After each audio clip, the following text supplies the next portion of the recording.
waste and indeed fraud in any government, and being responsible with taxpayers' money is a very good thing. So yes. I can see that you're proud of that work. I do want to ask you about US aid and the comments that Bill Gates made the other day, and I know that you called him. Yeah, he's a huge liar. I know you've said that already. That's I wondered. Also, and I'm just. Who does Bill Gates think he is to make comments about the welfare of children, given that he threw coin to Jeffrey Epstein? Okay, well, he said he regrets those, and he spent a lot of his own money on philanthropy around the world over the years. My question to you is, have you looked at the data to check if he might be right that the cuts to USAID might cost millions of lives? Yes. I'd like him to show us any evidence whatsoever that that is true. It's false. What we found with USAID cuts, and by the way, they haven't all been cut. The parts of USAID that were found to be even slightly useful were transferred to the State Department. So they've not been deleted. They've simply been transferred to the State Department. But many times over with USAID and other organizations, when they said, "Oh well, this is going to help, children, or it's going to help some disease eradication or something like that," and then when we ask for any evidence whatsoever, I say, "Well, please connect us with this group of children so we can talk to them and understand more about their issue." We get nothing. We don't even try to come up with a show orphan, meaning like it's sort of like, well, can we at least see a few kids? Like, where are they? If they're in trouble, we'd like to talk to them and talk to their caregivers. Okay, well, and then we get nothing as a response, because it's what we find is an enormous amount of fraud and graft. Okay, let me put this example to you. Very little of it actually gets to the kids, if anything at all. Okay, let me put this example to you, because you grew up in South Africa, so you'll know the impact of HIV/AIDS well. And this is why I asked about the data. The US led on international efforts to combat HIV/AIDS treatment, prevention, and there's an initiative called PEPFAR, which is credited with saving 26 million lives in the last 20 years. It was part of the foreign aid freeze. Then there was a limited waiver. Its services are disrupted. And UN aid says if permanently discontinued, there will be another 4 million AIDS-related deaths by 2029. So if you look at that example, which is backed up by data, in 2023, 630,000 people died of AIDS-related illnesses, then perhaps Bill Gates' figures are not wrong. Millions of lives could be lost. First of all, the program, the AIDS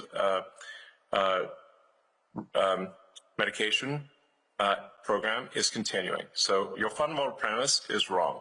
It is continuing. Now, do you have another example? Elon, not in its entirety. That it is false. Not in its entirety. There's a limited waiver, and UNAIDS have said that not all of the services that were previously funded by USAID are continuing. So that's why I put that example to you. Okay, well, which ones aren't being funded? I'll fix it right now. Okay, well, actually, they're all on the UNAIDS website, so you'll be able to see them. But mostly they are to do with prevention, and, for example, the rollout of a drug called lenacapavir, which was hailed as one of the biggest breakthroughs against AIDS for many years, which came out last year. So if you are, perhaps, I'm sure UNAIDS would be delighted if you're able to look at that again. Yes, but well, if in fact this is true, which I doubt it is, then we'll fix it. Okay, fine. So finally, your political influence. I wondered whether you have decided yet how much you're going to spend on the upcoming midterms.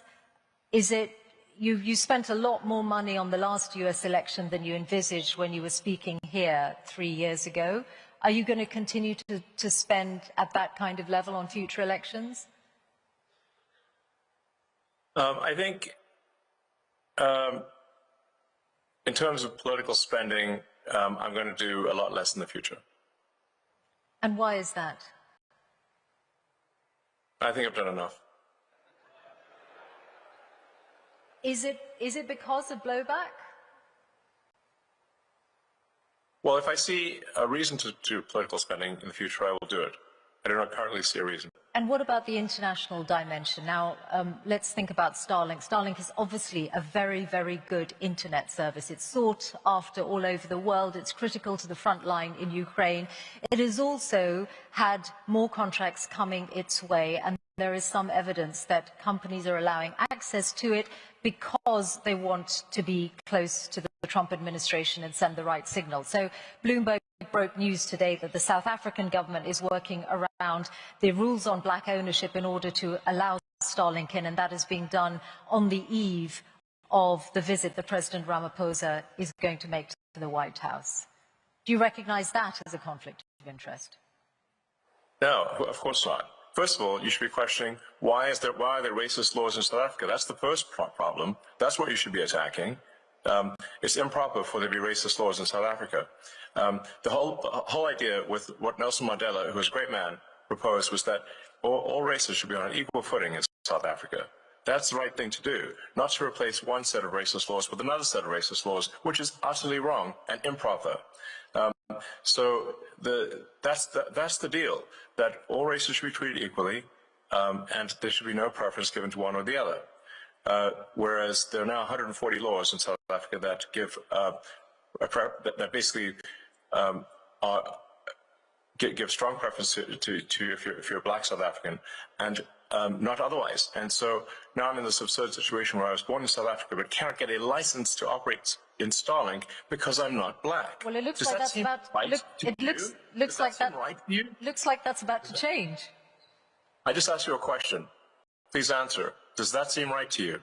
Well, those rules were designed to bring. Yes or no? Those rules were designed to bring about an era of more economic equality in South Africa, and it looks like the government has found a way around those rules for you. I asked you a question. This is your interview. Everyone wants to hear from you. Ask your question. Yes or no? Not Racist for me. laws, yes or no? Not for me to answer. I have got a question for you about your government work there and the amount of savings. Why do you like racist laws? This is not for me to answer. Come on. Yes, it is. Now, you wouldn't be trying to dodge a question. You have to ask It's the question. difficult for you Answer to my answer. question. No, you answer mine. I think if you, I'm sure you can have that conversation directly with the South African government if you want to. I want to ask you about the total. I can't believe it. That's not good. I want to ask you about the total Why do you like amount. racist laws? The media isn't just biased. They manufacture lies. They're not reporting the news. They're writing fiction. This interview, a gift. Elon Musk facing off with a smug mainstream journalist and absolutely dismantling her. She tries to trap him on Starlink in South Africa. His reply, "Why aren't you questioning racist laws there?" She dodges. He presses, "Why do you support racism?" Brutal. She whines about Doge not delivering $2 trillion. He fires back, "We advise, we don't rule. We've done more than anyone in history. What do you want? Magic?" She brings up USAID, Gates, cut humanitarian aid. He says, "Where's your evidence?" Name a program. "I'll fix it right now." She can't. Then the classic smear, "You have too much power. Have you talked to Putin?" His answer, "Once. On Zoom, years ago, and the Wall Street Journal? I wouldn't use it to line a hamster cage. This wasn't an interview. It was an execution, with facts, logic, and zero patience for BS. If you enjoyed the clip, smash that thumbs up button, subscribe to support the channel, and I'll see you in the next one.